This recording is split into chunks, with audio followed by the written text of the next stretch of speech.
Hi guys, tara samahan nyo kayong pumunta ng Batangas City sa may Glorimar Vista Resort. Ayan, nandito na kami sa may SLEX. And then, nag-exit kami sa may pinakadulo, Batangas City na exit. And then guys, ito pala ang aking mga kasama, ang aking kaibigan at ang kanyang mga anak. Ayan guys. At syempre kasama ko sa video, 'di ba? And then, madadaanan namin yung mga planta ng mga gas. Ayan, dyan yung mga Petron, Shell, mga ganon. And then yan guys, after nyan, yan yung view mo, yung dagat na. And then guys, ayan, nandito na tayo sa may Glorimar Vista Resort.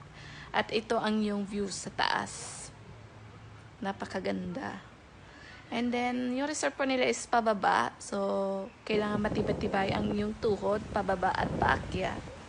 Ang pagbaba mo, ayan po ang yung view. Makikita mo si Monte Maria sa taas ng bundok. Tapos, ito yung kanilang beach. Ayan. May mga bato-bato. And then, napakalinaw ng kanilang tubig dagat. And that's it for today's video guys. Thank you for watching. Bye!